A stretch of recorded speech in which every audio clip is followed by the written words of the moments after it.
to see Complete Streets, Roads, and Highways Manual, a guide to implementing safe and equitable transportation strategies for facilities in rural and urban Kentucky. Our first presenter is going to be Keith Lovin. Keith is a professional engineer for the Kentucky Transportation Cabinet and currently holds the position of State Bicycle and Pedestrian Coordinator within the Division of Planning. He graduated from the University of Kentucky with a bachelor's degree in civil engineering. As a native Kentuckian, he has worked either as a consulting engineer or as a project manager / engineer responsible for a variety of roadway and or non-motorized capital improvement projects. As the bicycle and pedestrian coordinator, his work involves enhancing the bicycle and pedestrian transportation system, developing safe, interconnected facilities, and promoting their use across the state of Kentucky. He is chair of the Kentucky Rails to Trails Council, vice president of Bike Walk Kentucky, a league certified instructor, and a voting member of the AASHTO Council of Active Transportation. His personal interests are traveling, biking, and rehabbing old houses. Katie Rowe. For nearly a decade, Katie has practiced transportation planning and engineering for Gresham Smith. Her broad exposure to successful roadway, trail, and multimodal design projects has brought her planning practice to the next level. Katie's engineering design background helps to inform and prioritize more meaningful solutions for the public. Her personality and communication skills allow Katie to easily interface with the public, making the complex understandable, and easing the concerns of residents and stakeholders through a process that she truly believes in. While she's not at work, Katie enjoys being outside and can often be found either at the barn with the horses or spending time bicycling and hiking with her husband. With that, I'll give you Keith.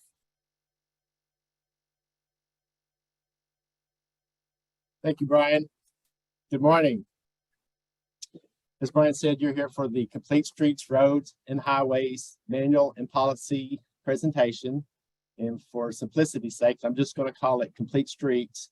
However, it is our Complete Streets, Roads, and Highways manual. And first of all, I wanted to thank our project team, our stakeholders, our consultant Gresham Smith, and all of the different agencies that participated in this process. Many hours went into developing this document, and I feel it is by far one of the best policies in the country. We're moving forward with our transportation system in 2022. In 2002, Kentucky actually did lead the nation in developing one of the most progressive bike ped policies for the time. Thanks to James Codell, we had one of the very few state bike and ped policies that actually talked about having consideration for those facilities for transportation projects. Since that time, Kentucky did slip a little bit, but I think now with this policy and manual in place, we are once again leading the country as far as having a fully comprehensive bike and or Complete Streets manual. And a lot of that is the result of our leadership. Secretary Jim Gray, Deputy Secretary Mike Hancock, State Highway Engineer James Ballinger, Deputy State Highway Engineers John Moore and Jason Suella, and our Director of Division of Planning, Mikhail Pelfrey, have all been very supportive in this process and have made it much easier to be able to implement. And I feel there's going to be strong support moving forward. Why are we doing Complete Streets policy in a manual? Well, for personal reasons, Kentucky has the most recent rating by the League of American Bicyclists has Kentucky ranked as 37th, which is not a very good ranking. This is in part because we did not have an updated bike and ped policy, nor a manual, nor a statewide bike and pedestrian master plan. By the end of the year, Kentucky will have all three, so I expect our ratings to go up. But seriously, it's the right thing to do. It tells KYTC has an obligation to design and operate our streets, roads, and highways in a safe and reliable way that supports mobility for all users. By routinely responding to the needs of our users, we will be making it safer and easier for everyone. People of all ages and abilities will have more options no matter how they are traveling. Complete Streets are intended to benefit all users equitably, particularly vulnerable users in the most underinvested and underserved communities. Transportation choices shall be safe, convenient, reliable, affordable, accessible, and timely.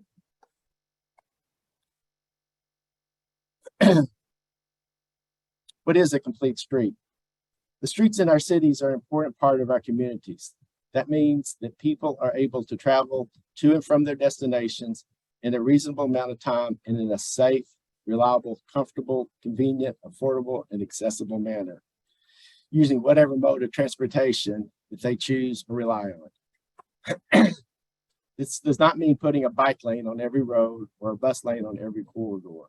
Rather, it requires decision makers to consider the needs of diverse modes that use the transportation system, including but not limited to the biking, walking, driving, transit, carpooling, car sharing, delivering goods and services, or even providing emergency response transportation. There is a movement going to complete the streets.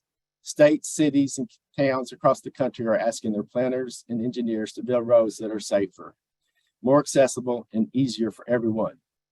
In the process, they are creating better communities for people to live, play, work, and shop. The complete street approach varies based upon a community's context. One size does not fit all. Future design projects may address a wide range of elements depending upon a roadway classification or context. Safety will always be a priority, and it will look at separation of modes and reduce motor vehicle crashes, bike and pedestrian risk, especially when well-designed bike-specific infrastructure is included. Our roadway designs will address speed management and control vehicles. Consideration will be given to various elements such as sidewalks, bike lanes, bus lanes, crossings, both at the intersection and mid-block, accessible pedestrian signals, curb extensions, streetscapes, and even landscape treatments.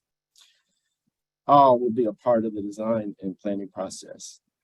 The manual will also address access management, maintenance, and work zone accommodations. The manual presented today provides an opportunity to both reflect on past efforts and evaluate new and emergency needs and opportunities to enhance our complete streets policy. Streets and highways have always been historically designed around cars and trucks, and everything from buses to bicycles, not to mention pedestrians, have had ways to try to fit in, and it hasn't always been a good fit. Today, our transportation planners and designers have the opportunity to approach their task in a different manner, meeting the needs of all users in building our transportation system. Complete streets are for every community, from rural Kentucky to small towns to the densest urban core. They provide safe transportation choices within the context of the surrounding area. They prioritize safe, connected, comfortable, equitable, and accessible transportation that enable people to freely travel to places where they want to go, also while providing for the transport of goods and services. Traffic calming and curbside management and freight access are also necessary, and we need to make sure that we're meeting those needs as well. Beyond transportation, complete streets also provide opportunities and space for art, commerce, and community events, and even providing stormwater management and infrastructure as needed.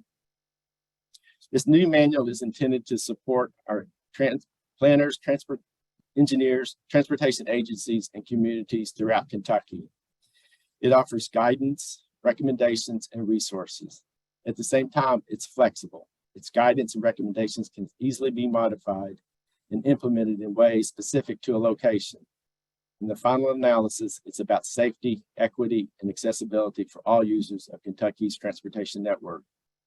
And now I want to introduce Katie Rowe, transportation planner with Gresham Smith Partners, and she'll tell us what's in the manual. Awesome. Thank you, Keith. Let me go ahead and skip forward here.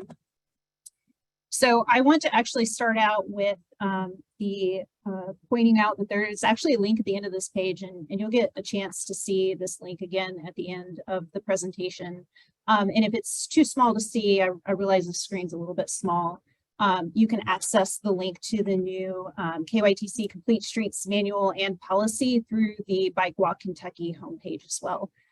So if you take nothing else away from today, that is your takeaway to dive into that information at a deeper level. We have a limited amount of time today to cover what is a significant amount of information. So this is going to be a fairly high overview of what's included in the manual itself. Just as a high level overview, the policy itself is setting the stage for how we think about transportation projects moving forward. But the manual is the tool that we use to implement complete streets across Kentucky for all users. It helps us build partnerships between KYTC and our community advocates by giving them a resource to research complete streets and implement them and advocate for them in their communities as well. So begin at the beginning and end at the end, right? As with all things, we start with an introduction. And the manual is intended to be very approachable from the beginning and then becoming increasingly technical as you move through the manual. So very, very approachable for folks who are picking this up for the first time, who may or may not be transportation practitioners, whether that's planners or designers. But folks in the community can pick it up and say, what is a complete street and what does this mean to me? Again, the manual is intended to be utilized as a tool, and that tool is supported at the national, the state, and the local level. It provides for flexibility in planning and design. It's, again, not a one-size-fits-all, so understanding how complete streets can fold into a variety of roadway contexts.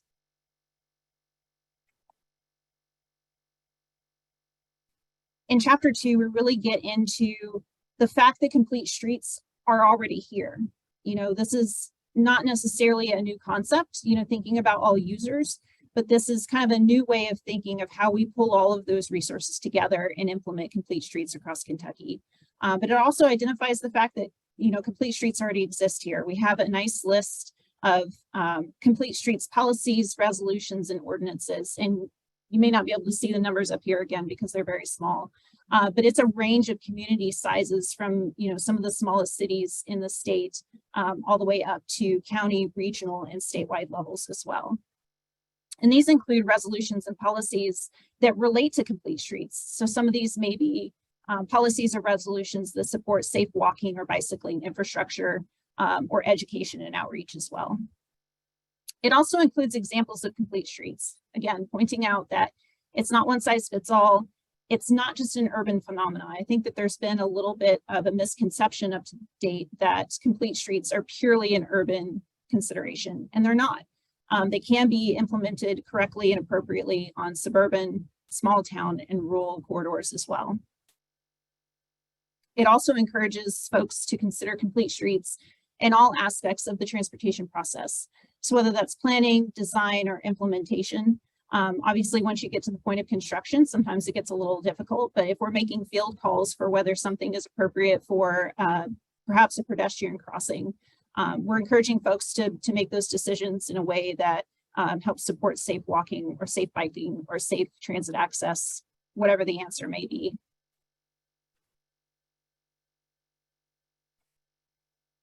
So Chapter 3 is really where we start to get technical.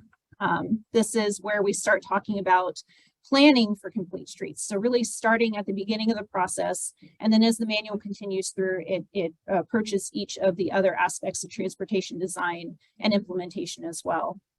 Starting with transportation expectations by context. This is fresh, hot off the press, is going to be included in the next AASHTO Green Book update. But basically what this is looking at is our expectations of what our transportation network provides us based on the roadway context that we're in. So, you know, who do I expect to see on the transportation network and what kind of vehicles are they using? How quickly can I move through the transportation system? How much access do I have to adjacent parcels?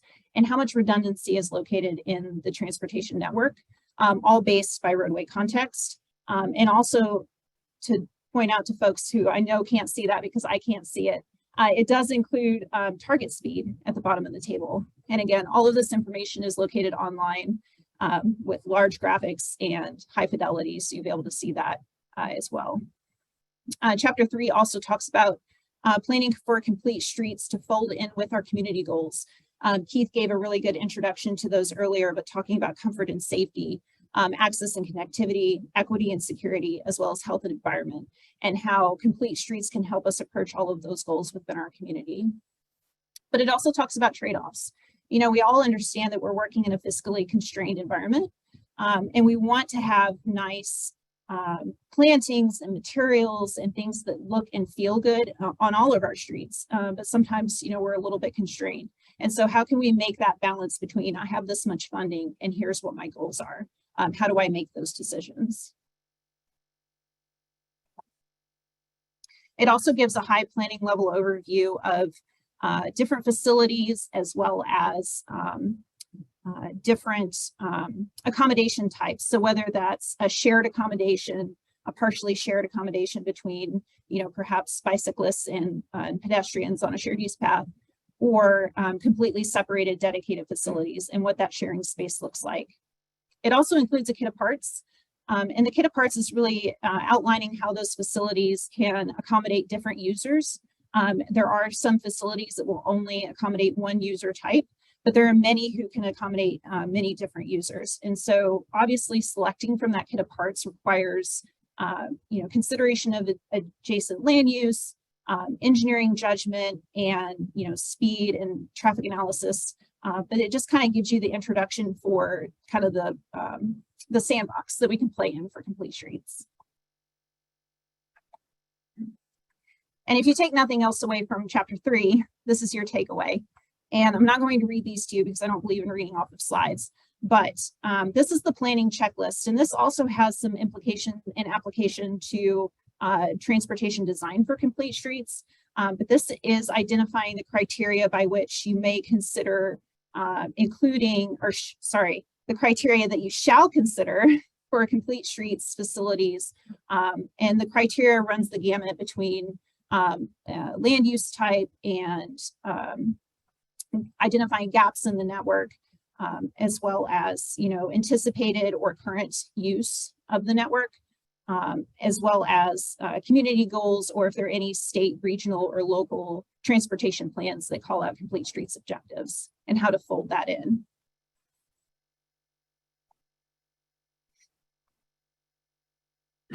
In chapter 4, we're really starting to get into complete streets design itself. And so this is where we really start to get into nuts and bolts of the technical aspects of complete streets. And this is often where our non-practitioners are probably going to start to fall asleep, because you're starting to get into those significant details for complete streets applications. These are the overarching holistic design elements that you're going to be considering no matter who your user of that piece of transportation network is. You know, talking about things like accessible design standards, if folks are going to be walking along a corridor, comfort and safety and mitigating conflicts between the different modes, how to design for sight distance, and what does it mean if we choose a larger corner radii or a smaller corner radii? What does that mean for safety of people who are crossing the street? What impacts does that have on safety and operations for our motor vehicles? This is the chapter where all of that really lives. And it also includes that discussion of how the choices that we make within this design field really impacts the safety and comfort of all of our users on a network. So again, this is kind of the overarching chapter that you get started with. In chapter 5, we're really diving into complete street corridors. So this is where we start to get into specific user types, as well as facility types that can be selected for each of those users. So we start off with user definitions. Probably at this point, pedestrians are fairly straightforward, people who are walking or navigating with the use of navigational aids or wheelchairs. But we also have micromobility up here, and this may be a new one for some people. And we had a lot of discussions about this when we were developing the Complete Streets Manual. What is a micromobility user? We use a FHWA definition for micromobility. So they're small, lightweight devices. They can weigh up to 500 pounds and travel up to 30 miles per hour. I'm going to put a caveat on that because some jurisdictions may further define micromobility devices based on weight or speed, but they may also provide additional restrictions or operational requirements by local ordinance. For the purposes of this manual, micromobility is fairly strictly going to cover bicycles and e-bicycles. You will notice when you dive in that there are some considerations for parking, which does have implications for e-scooters and other emerging technology like that, that you'll want to consider when you're doing complete streets design. Motor vehicles and transit, there's a little bit of overlap between the two of those. Sometimes a transit vehicle, we're going to consider a motor vehicle so that we can establish, lane widths or shoulder widths. But transit, for the purposes of the manual, is more covering transit amenities and transit stops. Other users, those are going to be a very targeted, very site-specific consideration. Other users might be equestrians. They might be horse-drawn vehicles. They might be farm vehicles. So again, it's either a seasonal user or a very targeted location. So for example, if you have a large Amish community, you might want to consider horse-drawn vehicles or equestrians. Or if you have trail access for horses as well, if somebody needs to be able to cross a road in order to continue on a trail, that might be another situation that you want to consider an other user. So those aren't covered quite as in depth in the manual, but you will see some considerations that pop up for those users. And again, this is where we start to really dive into those facilities. And I'm not going to go one by one for each of these facilities, but I do kind of want to give you just a brief overview. I have collected here on this slide the pedestrian and bicycle facilities, just because sometimes there's a little bit of overlap between those users. Obviously for pedestrian facilities, we would really prefer that pedestrians have dedicated sidewalk space. It's kind of a no-brainer. It gives them their own dedicated space to comfortably walk in. Sometimes that's not desirable or that's not feasible. So we do provide for alternatives to sidewalks within the manual as well, with the understanding that the preference really is for dedicated sidewalks. But if you can't do that in a specific location, we do give the option to kind of move away from that. Bicycle facilities, many of these are probably going to look very familiar when you dive into the manual. It gives an outline of different types of bicycle facilities, advantages and disadvantages, what it might mean to select one over the other, situations in which you might want to provide an enhanced facility over a less dedicated facility. And it also covers shared use paths, side paths, and trails, which again is kind of a combined situation with both pedestrians and bicyclists, but also talks about mitigation strategies for conflicts between pedestrians and bicyclists that might all use that shared use path together. This is also where you'll see considerations for those micromobility parking that I discussed earlier, because we want to keep those vehicles out of the pedestrian access routes.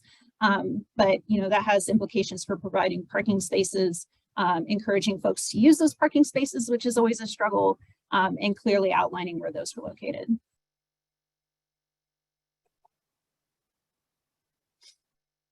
Transit facilities, as I said, is primarily focused on bus stop placement, curb extensions, bus turnouts, location of bus amenities, bus stops. There is a discussion of bus rapid transit, which is a relatively new thing to Kentucky as well. We have a few bus rapid transit routes currently. So just kind of outlining how you might utilize bus rapid transit in specific contexts. Generally speaking, they're going to be most successful in an urban core, but there are other places where a BRT line might make sense. Discussion of motor vehicle facilities, and it's not just about travel lanes and shoulders. Also talking about parking, and not just the existence or non-existence of parking, but how does that parking interact with other users on the corridor? If you're thinking about parking adjacent to a bike lane, what is the most appropriate kind of parking to include there? Is it going to be parallel parking? Or if we're going to have angled parking, we might want to consider reverse in angled parking rather than pull in angled parking, just to increase the visibility of those users and provide for their safe and comfortable travel along the corridor as well. Freight considerations and curbside management are another important aspect. You know, we only have so much curb space. We have so many things going on in those locations. We have deliveries, we have parking, we have, you know, we may have a bike lane and people will need to be able to interact with that. You know, in areas where we have large freight turnover or frequent curb turnover, regardless of the use, you know, we may want to think about how are our vulnerable roadway users interacting with parking and with freight and with deliveries. And then furnishing zones, primarily covering planting and green space recommendations. It's fairly high level. Obviously, that's going to be very site specific. Plantings are going to be very specific to where they are as to what is an appropriate planting size wise or species wise, as well as some discussion on clearance and making sure that we're maintaining safety at all times. So now that we have all the corridors set up for everybody to travel safely on, now we have to talk about conflicts because inevitably folks are going to have to interact with each other, and we're going to have multiple modes of people who are interacting with each other. And how do we do that safely and comfortably and still allow folks to be able to get to where they want to go? And so it starts out with an overall discussion for designing for safety in areas of conflict. Then it goes into more detail for you know, signalized intersections or grade separated interchanges or railroad crossings or mid-block crossings. Some of the information that you're going to see in here is going to be very familiar. You're going to see the mid-block crossing recommendations from FHWA, but FHWA also just released a guidance for pedestrian and bicycle access through kind of less traditional places that we encourage biking and walking, such as interchanges. So how do we do that safely? Pointing to those recommendations as well. And then also a discussion of access management. Access is important. We want people to be able to get to the parcels that they want to get to. We want them to get to the grocery, we want them to get to school. But how do we manage those interactions safely? You know, through either reducing access spacing or access size, or restricting certain movements so that all users are safe along the corridor.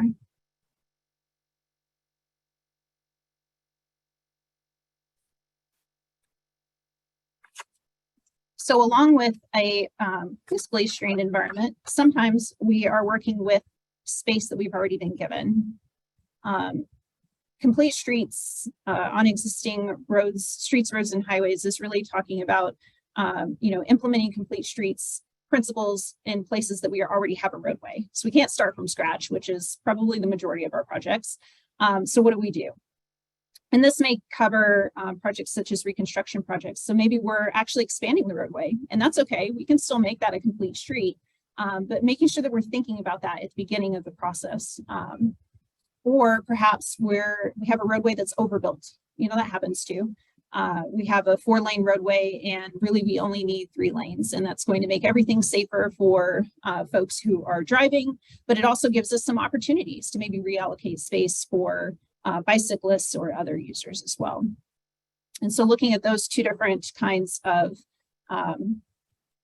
project types and how we might implement facilities for folks depending on what those projects are. The other kind of category for that are resurfacing and site improvements, because that gives us an opportunity to evaluate maybe facilities that are already there. Maybe there's already a sidewalk and a shared use path. Great. Maybe it's been there for 20 years. Let's take a look at it and see, do we need to upgrade ramps?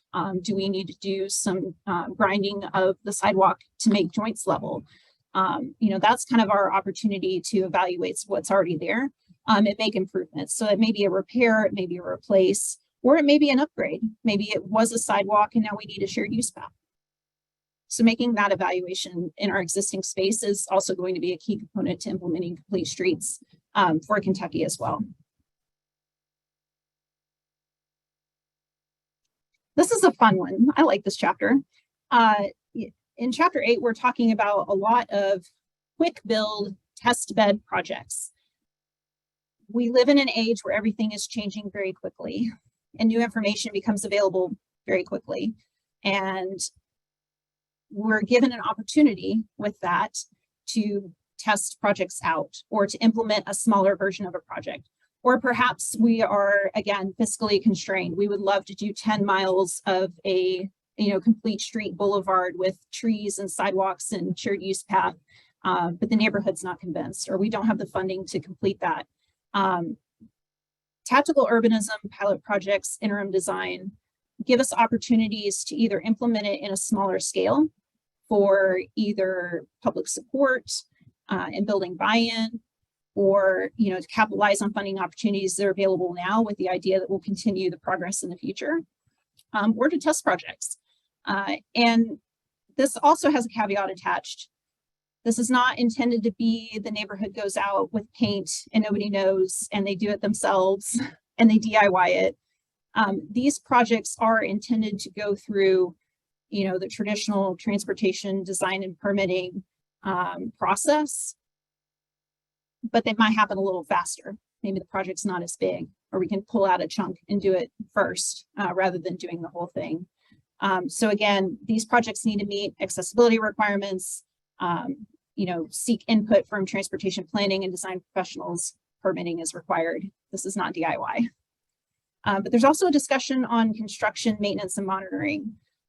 If these projects are intended to build support or to test for success, you're going to want to identify what those performance metrics are up front and have some agreement on what is considered a successful project. And I'm also going to put a caveat on this as well.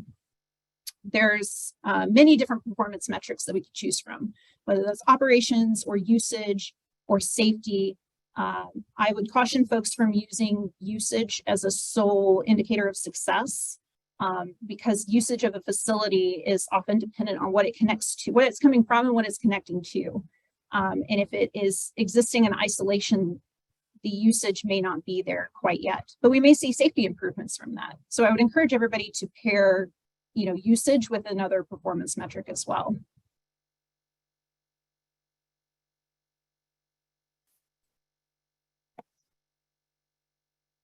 I hate calling chapter 9 our catch-all chapter, but it's kind of a catch-all chapter. These are things that don't live nicely and neatly in other locations, but are still important for complete streets. As we all know, lighting is a significant contributor to safety. So illumination, not just of the roadway, but also of perhaps the bicycle and pedestrian facilities as well. Making those decisions on when, aesthetic lighting might be appropriate. It also is talking about, barriers and safety railings. Those are very site-specific targeted implementations. So it warrants its own discussion, but it doesn't live nicely somewhere else. Or surface selection. We see a lot of asphalt and concrete, but there may be opportunities to use crushed gravel in some places, and maybe that makes sense in that location, especially if you're talking about, some of those other users that I alluded to earlier. If you're talking about equestrian access or anything like that, looking at different surfaces and opportunities to implement those. Talking about stormwater and green infrastructure. Again, green infrastructure is kind of a hot topic and is a very site-specific detail, but it is appropriate in some conditions. And so how do you implement green infrastructure appropriately? And what are the additional considerations for green infrastructure? So there's additional maintenance requirements, hashing out the additional maintenance with your local agencies and how to appropriately implement. Maintenance is a big thing, big. We love complete streets. We love pretty materials. We love the look of pavers. All of your decisions that you're making along the way for complete streets have implications for the long term for maintenance and operations. And again, fiscally constrained environment. We need to be having that discussion up front. Again, going back to those trade-offs, how do we make the decisions that we need to make given the funding that we have available, and balancing those pieces of information as well. And then work zone accommodations. This one is talking about work zone accommodations for all users. So how do you comfortably get a pedestrian through a work zone? How do you comfortably get a bicyclist through the work zone? What happens if a transit stop is impacted? How do we provide signage and notification to those users that they need to use a different bus stop or the bus stop's been relocated? So all of those accommodation requirements are kind of located in Chapter 9. Chapter 10 could be literally a book by itself, and nobody wants to read that book, but it's all about resources. And obviously, Chapter 10 is not going to be an exhaustive list, but it is a very robust and targeted list of resources related to complete streets or designing for all users, whether that's Kentucky advocacy groups, advisory groups, resources, the statewide bicycle pedestrian coordinator, which right now is Keith, excuse me, or whether those are national resources. And you can see here that there's a smattering of pictures of national resources. This is not all of them that are even in the manual. There's so many. But it comes from a variety of resources, whether that's AASHTO or FHWA or ITE, NACTO's in there as well. But we also encourage folks to go beyond this list of resources.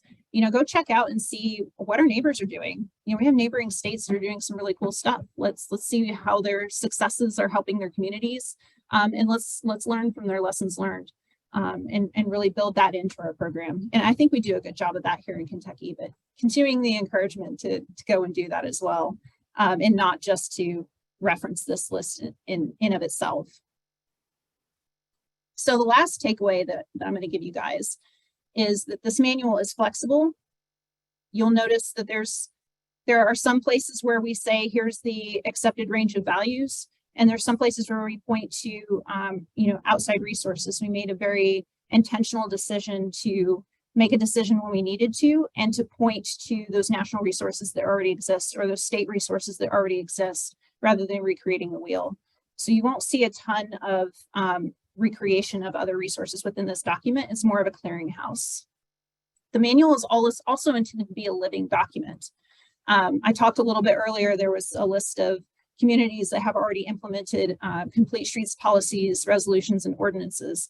Well, between the publication of this manual and today, KIPTA has a complete streets policy now. So this is an ever-changing piece of information. This document will be ever updated. So all that to say that just because what you've heard today is what you've heard, it may be changing in the future. And I think that that's the idea of complete streets, is to continue to think new and different moving into the future. So with that, I'm actually going to hand you guys back over to Keith, and he's going to tell us what's coming in the future.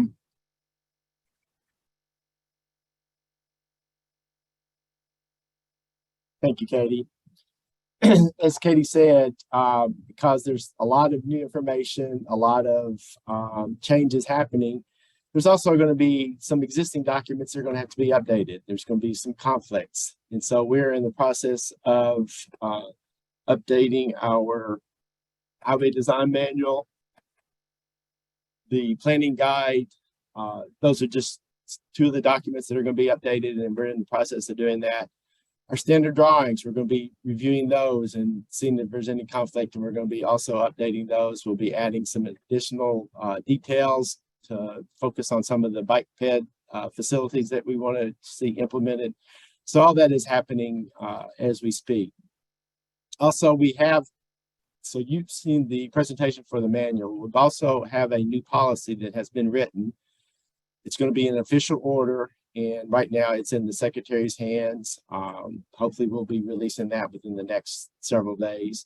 All of this information will be posted on our bike walk webpage. We've got a specific page dedicated to complete streets. So as new information becomes available, we'll be posting that as well on our bike walk.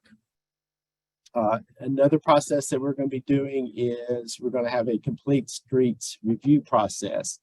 So as you have a project that's completed, it will go through a process to see if it has observed all of the procedures that we have recommended in our manual. And so that will be a sort of like a checklist to see if everything has been complied with as far as our manual and our policy. And we should have that review process completed by the end of this year. So that pretty much concludes our presentation, and I guess we can take some questions. Yeah, someone's already asked that question. Okay. There's the information. So on behalf of, as a practitioner and on behalf of many of the practitioners who've had to go to the variety of resources mentioned in chapter 10, I think it's fantastic that we have this Kentucky specific toolbox available for our use now. Does anybody have any questions of our two presenters this morning? Anybody online as well, if you'd like to add questions into the chat window, trying to monitor that as well. I'll ask a question. We got a few minutes here. So obviously a tremendous amount of research has gone into this manual, and you've talked about some comparisons to other states' policies. Are there any things that you would mention specifically that are unique to the Kentucky manual, or ideally things that make it better than maybe some of our neighbors? You may want to speak. Yeah, probably need this. I don't know how much yelling I can do today and still make it to the second session.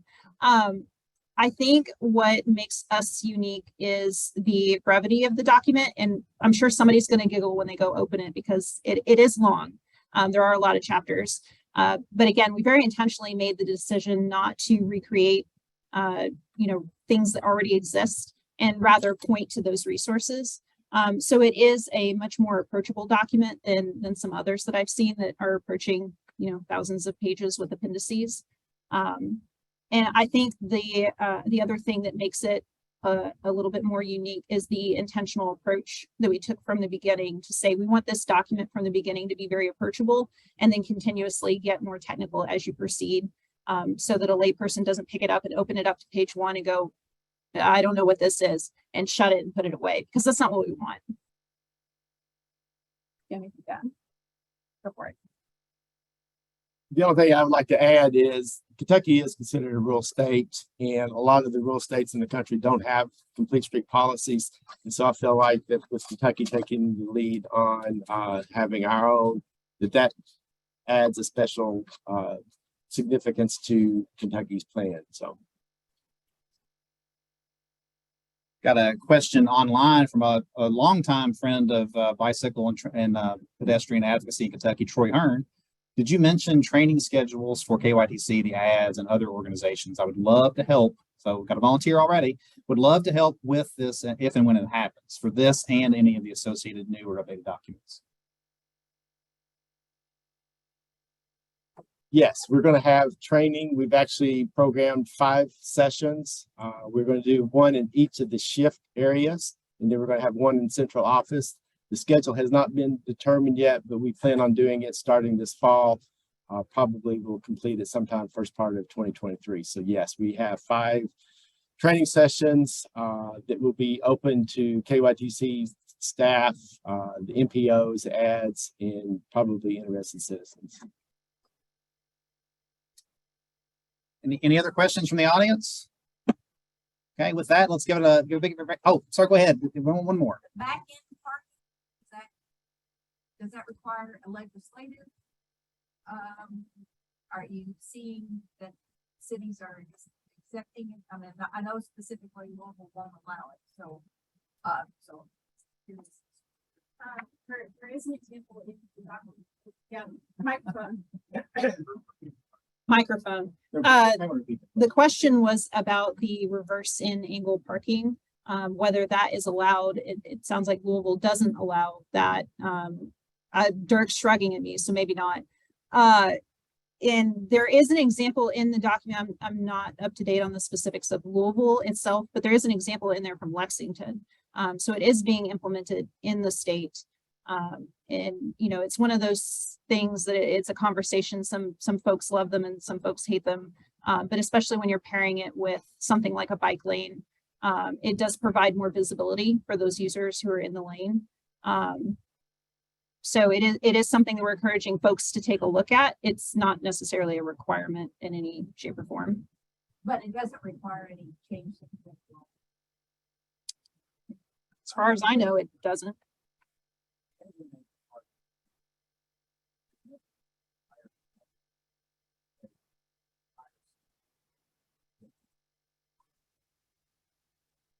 Like I mentioned that, Andrew Perez, back in parking on Spolster. You actually stop and take the lane like parallel park. And space that they put back out. FDA recommends it if you have part of the bike lane next to that facility. It's in the docks actually, so federal highway. There are some cities that remove it, there's some that, look, from the first years I have, there is a whole lot of cities that are still using it. And it is the same way to do it. Businesses get that part of that. Project don't do it. For parking, I think. Stop. There's a comment from our virtual attendees that there is back-end parking on 4th Street here. And also there was a request to post the contact info for training. And I can drop that into the chat if y'all are still able to see online the slide that's up now. Keith Lovin or myself, Katie Rowe, this will be our contact information if you have questions about the training program. But there will be announcements, a little bit later this year about that training schedule once those dates have been identified.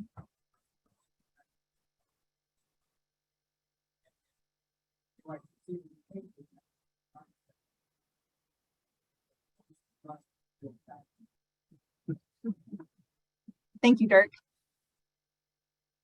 All right, I think we're about out of time now, so let's give a round of applause for Keith and Katie. Want me to type it in here?